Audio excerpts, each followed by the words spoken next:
La voz de los protagonistas. Contacto telefónico. Recibimos vía telefónica a Said Hernández, coordinador del libro Fortalezas y Debilidades del Sistema Electoral Mexicano, Perspectiva Federal y Local. Esta es una investigación importante que se hace y que, por supuesto, nosotros tenemos acceso a ella a través de esta conversación. Muchas gracias, Said, por estar con nosotros. Les saludamos Juan Ceballos y Marcela Pámanes. Muy buenos días y muy contento por la entrevista. Gracias.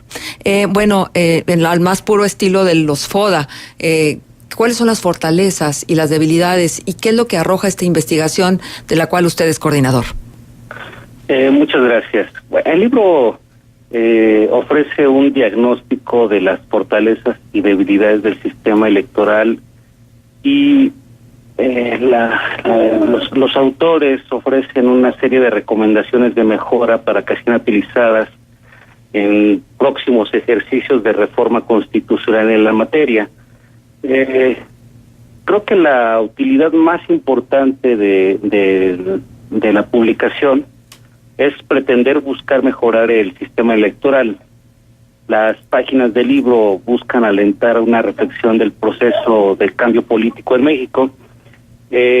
¿Cuál es la gran aportación después de señalar esto? Es básicamente que se pone con evidencia empírica en cada uno de los temas que trabajan los autores, pues sobre todo ideas para mejorar la calidad de nuestra democracia. Uh-huh. Es importante, además es un libro con una capitulación de 29 capítulos son los que contiene esta investigación y los temas son diversos, pero son precisamente los de más interés y los más relevantes en este momento en función de nuestra vida democrática. No es casualidad, Said, usted es el autor del capítulo en el que se habla sobre los candidatos independientes. Y precisamente a propósito de candidaturas independientes va nuestra pregunta del día de hoy dentro del espacio de contextos y va también el tema que está siendo cuestionado y sumamente viralizado en las redes, que fue la inclusión de Jaime Rodríguez el Bronco dentro de la boleta electoral, a pesar de el intenso trabajo de los consejeros electorales encargados de ello, por ejemplo Benito Nasif, que documentó la falsedad de las firmas en el proceso para el registro de la candidatura independiente. ¿Cuál es la perspectiva desde donde se aborda su participación, Said? Bueno, las candidaturas independientes son un mecanismo de participación política ciudadana que se reintrodujo en nuestro sistema electoral apenas en el 2012 y que en el 2014 entra prácticamente de manera total en todos los órdenes de gobierno en el país, así como en el ámbito federal. Entonces, ahora tenemos un proceso electoral donde, si tiene una característica innovadora, pues es la participación de ciudadanos que no están registrados, más bien, que no están respaldados por un partido político para participar en los procesos electorales. Es un hito porque por primera vez en la historia moderna de México tenemos candidatos independientes o sin partido que disputan el máximo cargo de elección en México, que es la presidencia de la República. Con respecto al fallo de ayer, antier, relacionado con el registro del Bronco, sí es sumamente criticable esta situación, sobre todo porque uno cuando escuchó la sesión del Consejo General anoche, donde se aprobó en acatamiento a la sentencia de la Sala Superior el registro de El Bronco, coincidieron los consejeros electorales del INE que pues los criterios que aplicó la autoridad jurisdiccional no siempre son homogéneos y estables. Y eso sucede o sucedió en el caso de el aspirante El Bronco, que se aplicaron criterios con respecto al apoyo ciudadano, a las firmas, que no fueron aplicados en otros casos previos donde aspirantes a otros cargos de diputados federales y senadores habían recurrido al tribunal y que la Sala Superior pues no aplicó, diríamos que con el mismo rasero los casos particulares. Esa es la parte más criticable de la Sala Superior. En la práctica, ¿en qué se traduce? Que ahora, además de Margarita Zavala, haya otro aspirante independiente. Básicamente yo lo manejaría en dos rubros. Primero, las condiciones de competencia de los independientes se reducen. Por un lado, los recursos destinados para gastos de campaña de independientes se mantiene constante en la misma bolsa, así sea un candidato o sean 4. Entonces, entre más candidatos, la distribución que recibirían de recursos públicos para financiar sus campañas se reduce. Eso es por parte del financiamiento. Por parte de la distribución de espacios en Radio y TV pasa exactamente lo mismo. Es un número finito de spots que tendrían acceso, pero esta bolsa de tiempos en radio y televisión es constante y que depende de la distribución en función del número de aspirantes. Entonces, otra vez, a más candidatos, menos registros para cada uno, menos spots. Eso es por un lado. Por el otro es el impacto en los resultados electorales. De acuerdo a tendencias del voto y a las afinidades o perfil del voto que apoyaría una u otra candidatura independiente, se refleja o impacta en las captaciones de voto que pudieran tener las distintas coaliciones y sus candidatos. Ejemplo, la candidatura independiente de Margarita Zavala se traduciría en una afectación o le restaría votos al candidato de la coalición del Frente, así a Ricardo Anaya. El caso de El Bronco, hay indicadores que sugieren que le restaría votos al candidato en el que participa Morena. Exacto. Bueno, en este tablero de ajedrez las piezas se mueven y se mueven, se supone que bajo las reglas que están estipuladas, que eso es lo que todos desearíamos. En un momento tan difícil, de tan baja credibilidad en general en el sistema político, en los políticos mismos, en el país, este tipo de decisiones de último momento, ¿cómo afectan y si pasarían a ser parte de las debilidades de nuestro sistema democrático?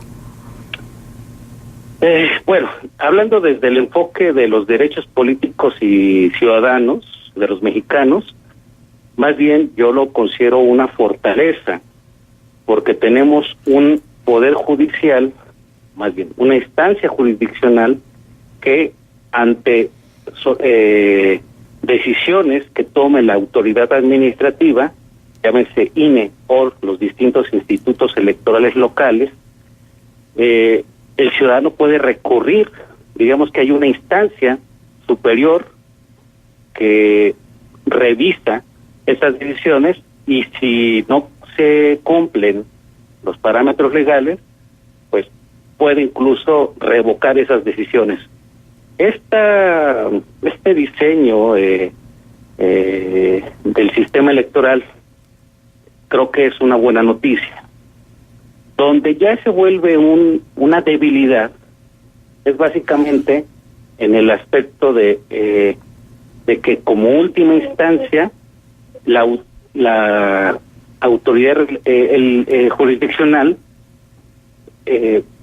puede cambiar criterios y los ha cambiado de manera constante y reiterada en distintos ámbitos del proceso electoral.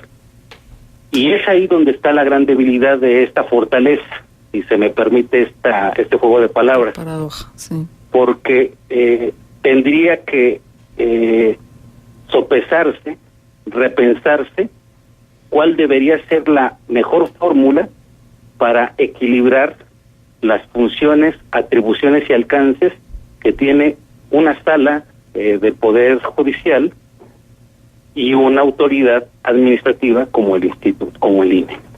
Uh-huh. Bueno, sí, tendremos que al pasar del tiempo revisar realmente qué fue lo bueno que dejó esta decisión del tribunal. Nosotros acá en Coahuila, luego las decisiones de los tribunales electorales pues están sujetas a mucho escrutinio, porque en el pasado proceso electoral no necesariamente la participación de los tribunales dejó satisfechas a muchas personas. Que no se trata de dejar satisfechas a las personas, se trata de aplicar la ley. Lo entiendo perfectamente, pero esto contribuye al incremento de la suspicacia y de la sospecha, que todo es un entramado perfectamente diseñado desde las cúpulas, donde los ciudadanos, los electores, por ende, no tenemos participación. Bueno, esa es una lectura que sí puede haber algunos elementos, alguna cierta razón. Sin embargo, si uno ve el tipo de impugnaciones o recursos que se presentan ante el Poder Judicial en materia electoral, se observa que sí hay una salvaguarda de estos derechos político-electorales de los ciudadanos. Digamos que la mala imagen que a veces se crean ciertas instituciones, las autoridades electorales, tiene que ver básicamente con algunas decisiones que pueden ser polémicas y que el trasfondo es esencialmente político y no legal. Y creo que el Bronco es un típico ejemplo de cómo el impacto político en la decisión ensucia o genera o manda señales que son pues criticables, ¿no? Uh-huh.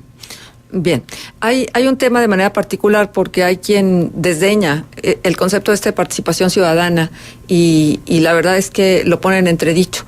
Y lo cierto es que la participación ciudadana en este momento pues es motor, ¿no? Es motor de transformación, es motor de cambio, y hay un aliento de manera muy particular para que la participación ciudadana se dé.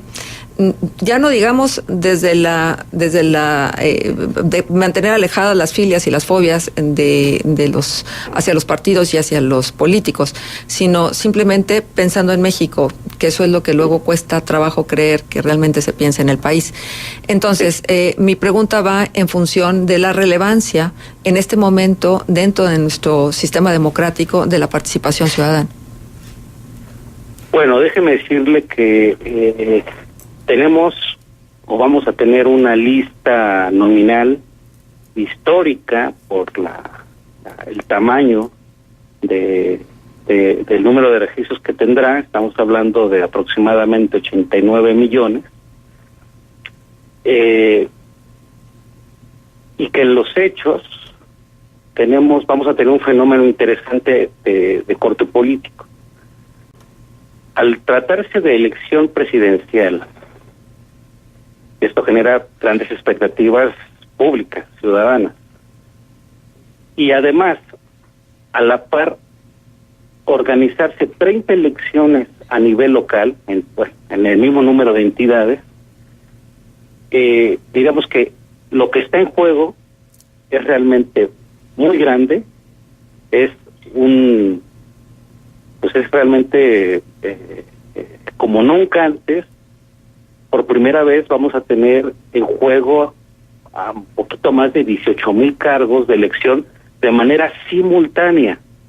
Entonces, esto, con todo el proceso de discusión pública, el debate público, la polémica que se da en los medios, sin duda va a generar expectativas al ciudadano, y se espera que la participación ciudadana, evidentemente no vamos a llegar al 100%, pero el porcentaje de participación realmente se espera que sea copiosa, incluso superando, yo apostaría el 60% de participación, lo cual pues es un indicador loable y que otra vez es una señal más de que el sistema electoral funciona a pesar de sus debilidades, ¿no? Uh-huh. Uh-huh. Pero participación ciudadana entendida como el votante que va y emite su sufragio el día de la jornada electoral, o participación ciudadana comprometida en el día a día en fortalecer las instituciones, en inquirir, preguntar, dudar, para que sean resueltas las dudas, evidentemente, y para que eso también nos deje claro a todo el resto de los ciudadanos, cómo se están manejando los temas principales en este país, los dineros de este país, las instituciones en este país, porque luego acotar la participación ciudadana a la emisión del sufragio es limitarla, ¿no? Bueno, déjeme hacer una precisión conceptual. Lo que yo hablé, efectivamente, que tratamos en el libro, es participación electoral. Ya. Uh-huh. Lo que usted me refiere, y creo que tiene mucha razón, es la participación política ciudadana. Y ahí estamos hablando de otro ámbito de participación que tiene que ver directamente con el tipo de cultura política que tiene nuestra sociedad mexicana.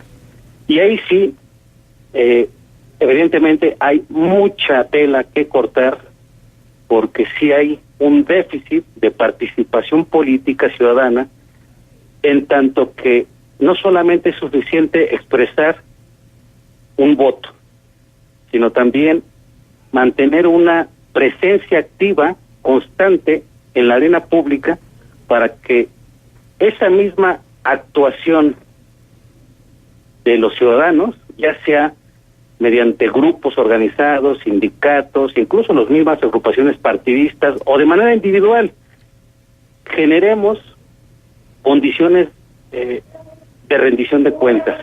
Y esa rendición de cuentas no puede darse de otra forma más que generando condiciones de participación política. Desgraciadamente ahorita los indicadores, la evidencia empírica nos señala que la cultura política en México es básicamente pasiva.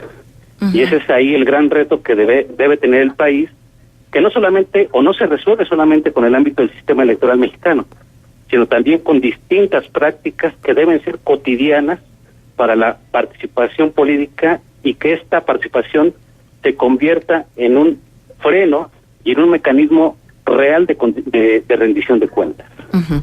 Bien, estamos conversando con Said Hernández Quintana, coordinador del libro Fortalezas y Debilidades del Sistema Electoral Mexicano, Perspectiva Federal y Local, y estamos pues tratando de abordar, aunque sea de manera muy somera, pues algo de lo mucho que se dice y se ha investigado en este libro, porque ¿cuántos investigadores son los que conforman esta publicación? Son más de 29 autores, si no mal recuerdo, 35 autores. Muy bien. Algunos capítulos son 29 capítulos, pero algunos fueron en coautoría. Sí. Sí. Por ejemplo, el capítulo 10 que escribe Justín Dupuy y Paulina Castaño Acosta sobre el gasto en propaganda gubernamental, tema que, por cierto, hoy también está en los medios y hoy también está en la discusión en el Senado, ¿no? Que tiene que ver con hasta dónde, ¿no? Hasta dónde la propaganda gubernamental tendría que ser permitida y hasta dónde los recursos del Estado son aplicados en ella. Este es un tema fundamental, porque hay quienes creen que la democracia nos cuesta mucho para los resultados que nos brinda. Bueno, son dos cosas diferentes, el tema del costo de la democracia y el tema de la publicidad gubernamental. Lo que puedo señalar de entrada es que el costo no se abulta por un tema de el gasto en propaganda gubernamental. Sin embargo, la intervención o injerencia de los gobiernos en turno que influyen en el proceso y en los resultados electorales sí tiene que ver mucho con la propaganda gubernamental. Actualmente hay una discusión en el Poder Legislativo sobre ese tema. Por eso usted dice que es un debate de actualidad, y es cierto. Llevamos varios años que se incumple la Constitución, porque esta ley que regularía el gasto en propaganda gubernamental no se ha promulgado. el Poder Legislativo Federal no ha emitido la ley correspondiente. Entonces ahí, en términos constitucionales, pues tenemos una falta, que obviamente no corresponde a alguien en particular, sino a un poder, pero este poder legislativo pues está cometiendo,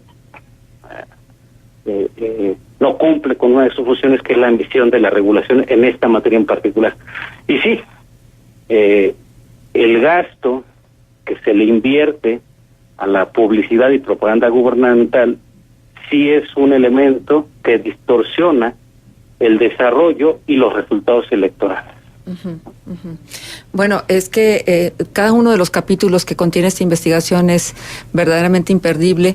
Campañas negativas, los problemas del modelo de comunicación política en México, clientelismo electoral, coacción y compra de voto en México, regulación de encuestas preelectorales y de salida en perspectiva comparada, inseguridad pública y su impacto en la capacitación, la participación y el comportamiento electorales, etcétera, etcétera, etcétera. Lo valioso de esto, además es que las personas pueden descargar y pueden leer a través de internet esta investigación, y creo que entonces es importante que nosotros les invitamos a que lo hagan a través de integralia.com.mx/fortalezas debilidades del sistema electoral mexicano, y desde ahí entonces leer cada uno de estos capítulos, que me parece que nos viene bien a todos en aras de incrementar nuestra cultura democrática. Las mejores cosas de la vida son gratis y el libro es una de ellas. Claro. Me permite. Bien dicho, bien dicho. Y bueno, ahí al alcance, Said, creo que sería importante entonces hacer esta invitación al público que nos está siguiendo para que se acerque y tal vez dejar una última idea sobre la importancia de cultivar pues nuestros criterios, ¿no? O de normar nuestros criterios. Bueno, nos corta el sistema, tenemos que dejar esta conversación. Le agradecemos mucho, Said, su presencia con nosotros, la valoramos en todo lo que cabe. Muchas gracias. Y me permite nada más decir que el libro lo pueden descargar en www.integralia.com.mx. Dicho está, gracias. Hasta Muchas pronto. Gracias, hasta luego. Pausa.